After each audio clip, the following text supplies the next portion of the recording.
So before we get started, check out the following links in the description box below as highlighted in the image shown. So you'll be able to get our past papers, our link to our official website, link to accreditations, our link to donation page, and contact details in the description. So once you'll be watching a certain video of any lesson or of any past paper, you'll be able to get all these links, and you can be able to get to download past papers, to reach to our official website. You'll be able to see links to our accreditations so that you can see which authorities have accredited us. You'll be able to reach to our donation page as well as our contact details. Okay, welcome back, class, and we'll continue with question 21. That's where we stopped. So which of the following best describes the meaning of purchases? Which of the following best describes the meaning of purchases? Which of the following best describes the meaning of purchases? A, goods bought on credit. B, goods paid for. C, goods bought for resale. And D, items bought. It can never be items bought. Items is not very specific. Assets could also be bought, but assets are not necessarily purchases. Purchases are goods that have been bought for resale. So the correct answer is C. Goods paid for, not necessarily purchases. It could be other goods that are not meant for resale. I think the key word here is resell. You are buying for the sole purpose of reselling. That qualifies to be a purchase. Then question 22, which of the following transactions are likely to reduce capital of an entity? Capital. Capital is the money introduced into the business to help the business, support the business in running its mandate. So business earning profit in the year of trade. Which of the following transactions are likely to reduce capital of an entity? Business earning profit in the year of trade. This is likely to increase, not to reduce. So of course this one doesn't qualify to be an answer, so it's definitely not the answer. If the business earns profit, it will increase on its capital. Then converting business van into owner's van. This is 100% true. Converting business van into owner's van. Business van, business van will form part of the capital of that business, because capital is what is channeled into buying a business van. So if you convert business van into owner's van, you'll have reduced the stake in that business. And of course, yes, this could be an answer. Let's wait and see. Let's look at the third one. Furniture purchased for personal use bought privately. Furniture purchased for personal use bought privately. Furniture purchased for personal use bought privately.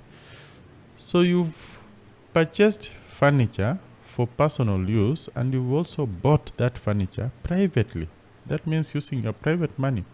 So how does it affect the capital of an entity? There's nothing capital in it, in this. There's nothing business in this transaction. So you're using your own money to buy furniture for personal use. There's nothing business in this, so you will not have reduced the capital of an entity in any way. So this is definitely no. Drawings cash from bank for business use. This is for business use. You have drawn cash from bank for business use. That doesn't in any way reduce the capital. So what reduces the capital? I will go with B. Converting business van into owner's van. Converting business van into owner's van. You will have taken that part away because the van belongs to the business. There's a difference between the business and you.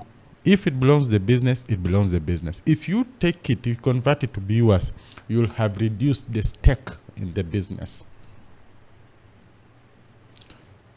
So I'll go with B. B is the correct one. C doesn't have anything to do with the business. You've used your personal money to buy furniture for personal use.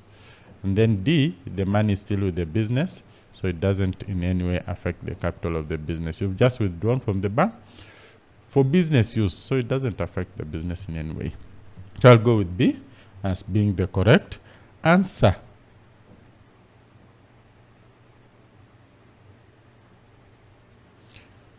Then 23. Alexis Limited's cashbook bank balance shows an overdraft of 20,000. What will be the balance after depositing 100,000 into the bank and issuing a check of 72,000? Alexis Limited cashbook bank balance. You know cashbook bank balance. This is the bank, cash, bank, then again cash, bank. So what we are talking about here is Alexis Limited cashbook. This is a cashbook. Bank balance, bank, and this is debit, this is credit. So Alexis cashbook bank balance shows an overdraft of 20,000.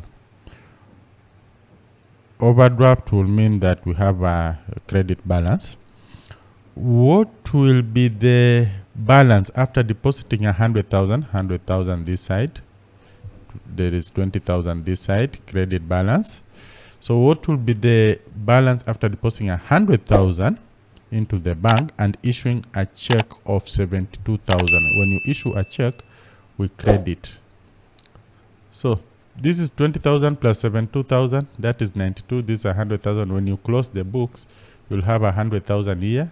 This side 100,000 is high, so we'll have 100,000 as the balancing figure, and the balance will be 20 plus 72, that is 92. The balance will be 8,000. 8,000, and this will now be a debit balance, not a credit balance. It will be a debit balance. A debit balance to show that the debit side is in excess of the credit side, and that is exactly what the situation is here. In a layman's language, you had a bank overdraft of 20,000. This is negative. What will be the balance after depositing 100,000? 100,000 is your money. So you had a negative balance of 20,000. You deposited 100,000, which means you still have now 80,000 in the account.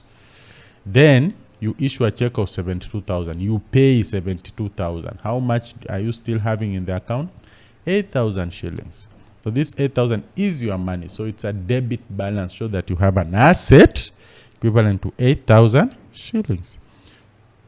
Assets are debit account. So you simply come here and do look for 8,000 debit, and this will be your answer. 8,000 debit. That will be your answer. 8,000 debit. And if you want to go it this way, this is how it will look like. Balance carried down. Balance brought forward, sorry. Balance brought forward will be 20,000. Then this is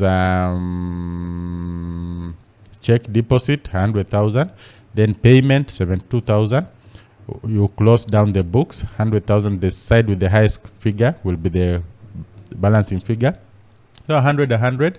The difference 8,000, which is a debit balance, and that gives us this as the answer.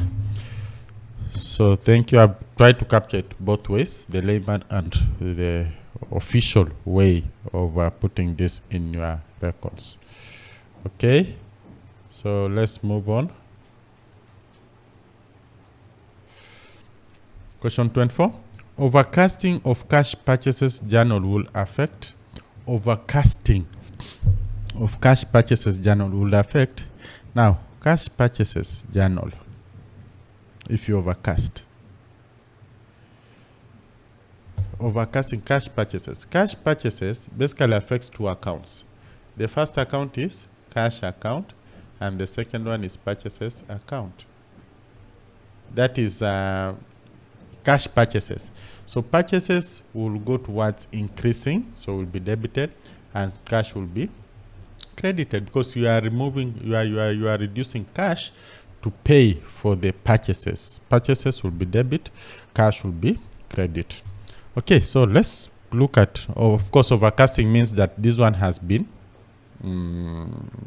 you've given it a higher figure, and that means that you've also overdrawn much more from the cash account than what is required. So overcasting of cash purchases journal will affect 1, sales account only. Where is sales account coming from, for God's sake? This one is a definite no. Purchases account only. Yes, it will affect purchases account. We have it here. But only? No. It's not the purchases account only. It will affect the 2 accounts. So this one is a no. Cash book and purchases account. Yes, cash book and purchases account. You can see cash book and purchases account. They are all here. Cash book and purchase account. So this is definitely correct. And then let's see the last one. Sales account and purchases account. Where from? Sales account, where from? So definitely the answer remains as being C. C will remain our answer for this question. Oh, it's not deleting. C remains the correct answer for that particular question. We delete at least to have network. Good. Good. Okay, so C is the correct answer. Let's move to the next question. Double entry accounting system may be defined as, double entry accounting system may be defined as 1, an accounting system which is useful for small businesses, not B, an accounting system which involves all the 2 interested parties of accounting information. No, double entry system is about debit and credit. So let's continue. An accounting system in which transactions are recorded with single aspect. No, it cannot be single aspect because we are talking about debit and credit. An accounting system in which business transactions are recorded with dual aspects. Correct. So definitely our correct answer is D. The rest are neither here nor there. An accounting system in which business transactions are recorded with dual aspects, and the dual aspects are debit and credit. Double entry, double 2. If there were 3, triple, quadruple 4, double entry 2, debit, credit. 26. Copies of credit notes issued will be entered in the copies of credit notes issued will be entered in there. Now a credit note is used to correct an overcharge. It's used to correct an overcharge. Credit note is used to correct an overcharge. So possibly when you send an invoice to a client and you have overcharged this client, you will send a credit note. Okay, so let's get this question. Copies of credit notes issued will be entered in the return invoice day book.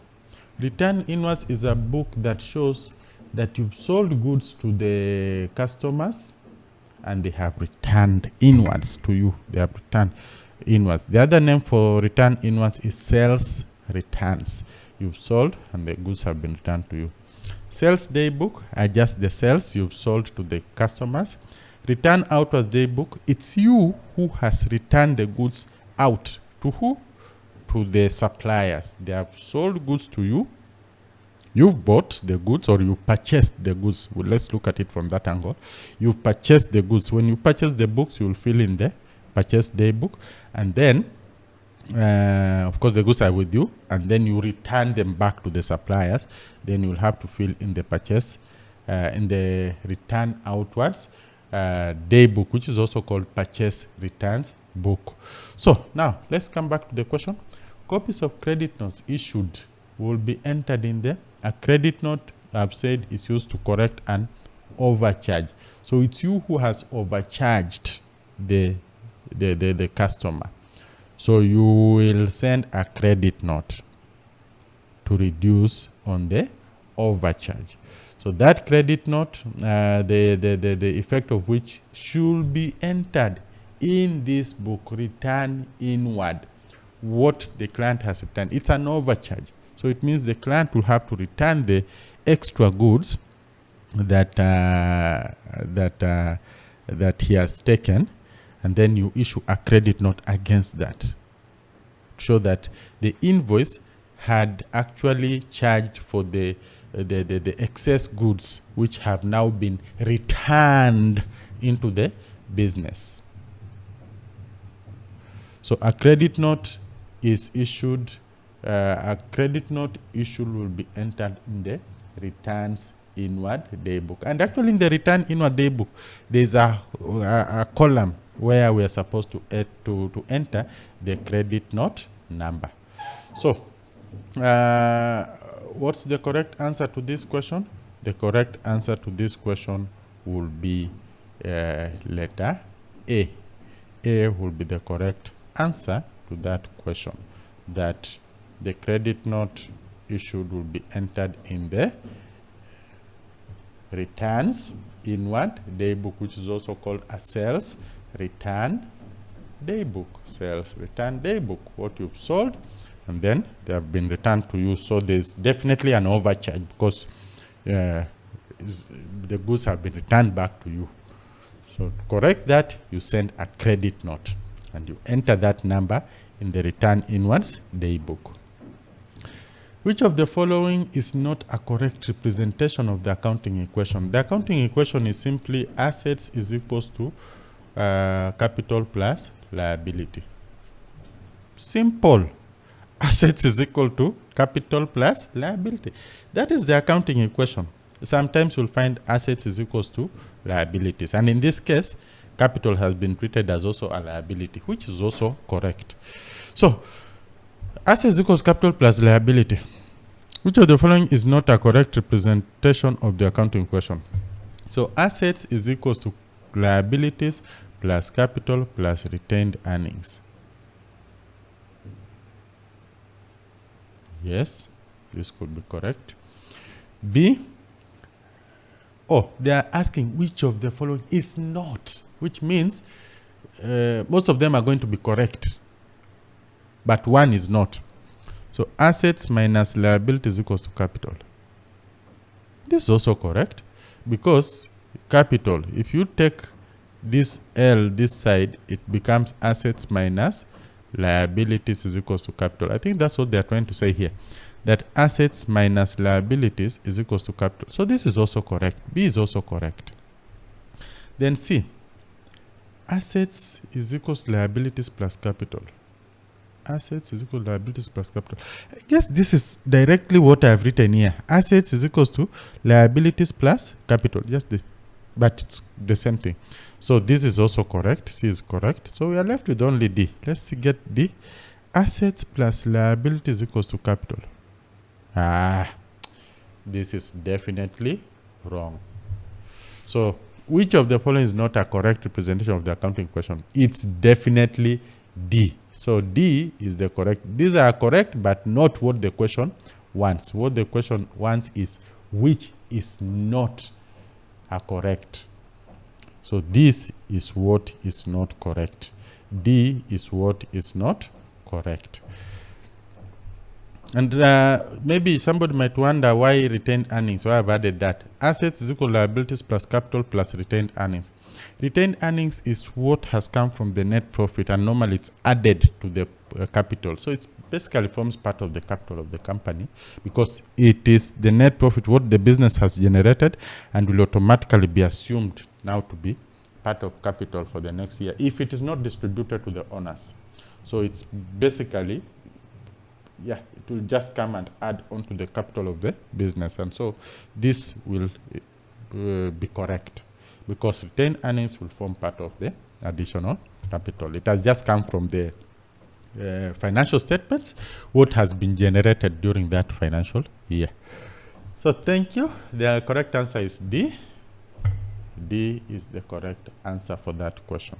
Let's look at question 28. 28, to whom a dividend, to whom is dividend paid at a fixed rate in a company? To whom is dividend paid at a fixed rate in a company? Now, the obvious shareholders in a company are the ordinary and the preference shareholders and ordinary shareholders. The ordinary shareholders will earn variable dividends, and the preference will earn fixed dividends. Fixed dividends in the sense that before, at the time of entering the contract, it will have been specified that the dividends you'll earn will be 10%. So whether the business makes profit or not, it is 10%. Preference dividend. Ordinary dividend are like the real owners of the company, and they will earn the residues, what remains, the remains. And so it's variable. If the business doesn't make profit, they lose. If it makes profit, huge profits, they gain in a large way. So preference dividends, especially the preference dividends, will earn fixed dividends. Normally it's stated at the very beginning of the contract when they are entering into that contract that this preference dividend will earn dividends at the rate of 10% or something like that. So to whom is dividend paid at a fixed rate in a company? To equity shareholders. Equity shareholders are okay, they will just be the ordinary shareholders because equity is capital. Then to preference shareholders, yes, we have them there. Remember, I've told you that preference shareholders earn fixed dividend. We already have, and most likely that will be our answer. But let's continue. C, to debenture holders. Debenture holders don't earn dividends. They earn interests. They earn interest. They don't earn dividend. To promoters, most likely they will form part of the ordinary shareholders, and ordinary shareholders will earn what? Fixed. Will earn variable dividends. Equity shareholders, these are the ordinary shareholders, so they will earn variable dividends. Promoters are the people who have started a company. That's why I've said most likely they will belong to here. So preference shareholders is the correct answer for this question. Preference shareholders are the people who will earn dividends that are fixed in nature. So the correct answer is B, preference shareholders. Let's move to the next question. Kratos Traders received a cash balance of 5,000 from a customer. As a result of this event, Kratos received a cash advance of 5,000 from a customer. As a result of this event, assets increased by 5,000.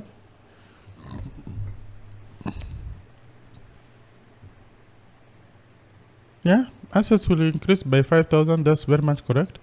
Because if you receive a cash advance of 5,000, cash will increase. You will debit cash.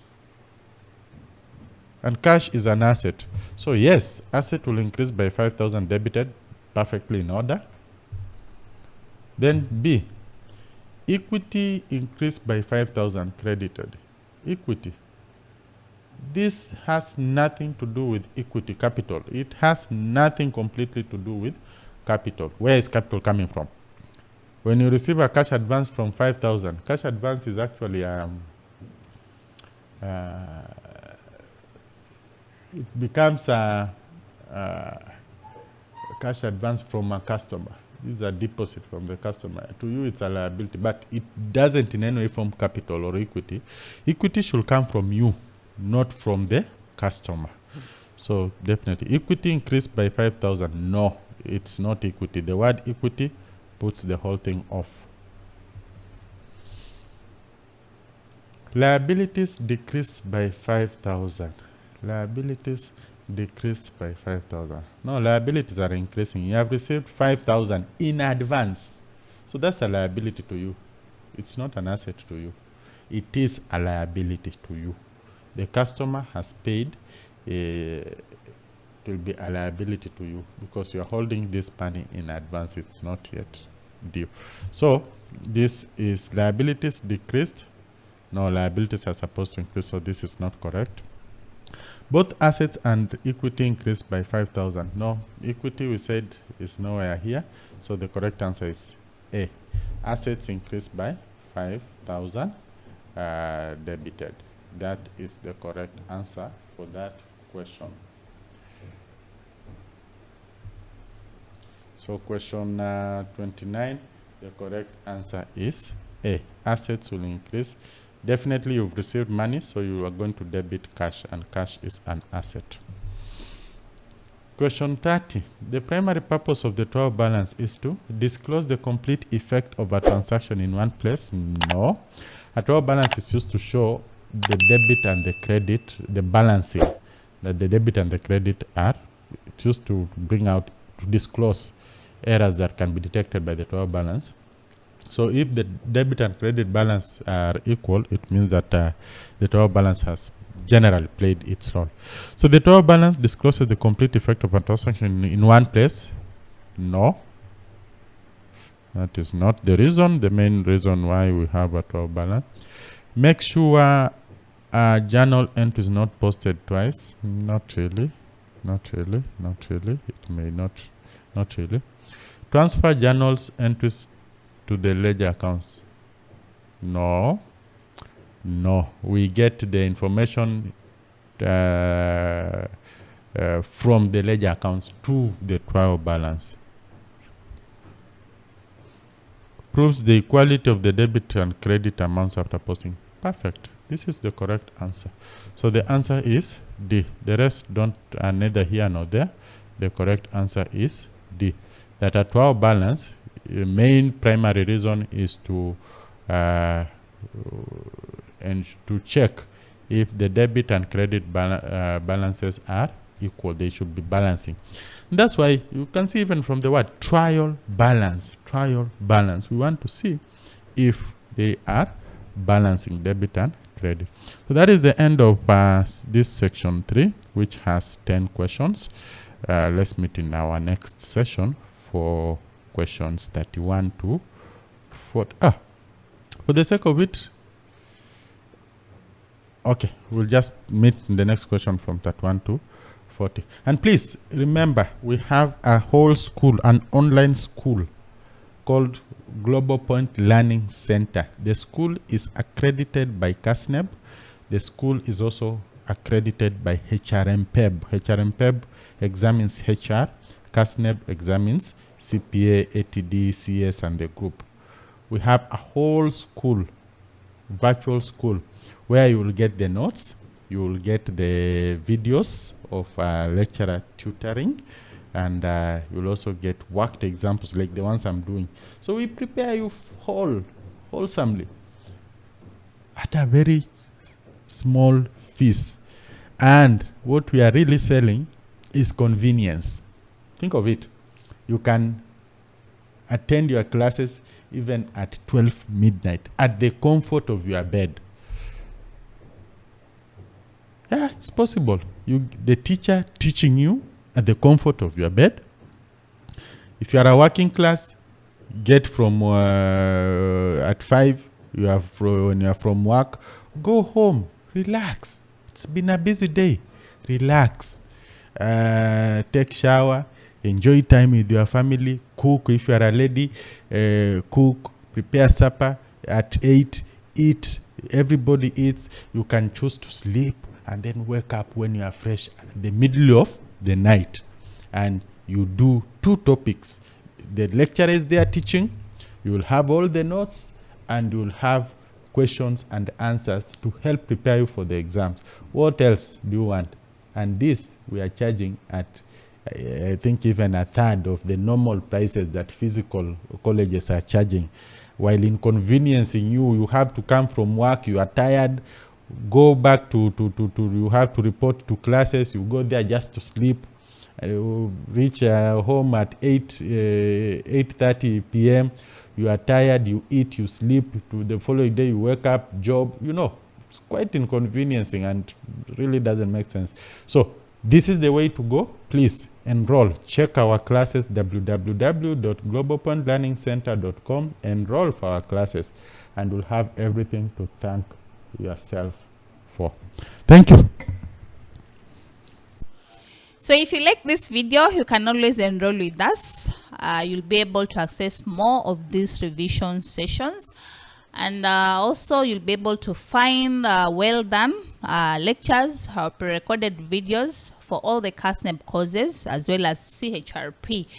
And in case of anything, you can always reach us out. We have our contact details on the screen. Feel free to call, feel free to WhatsApp anytime.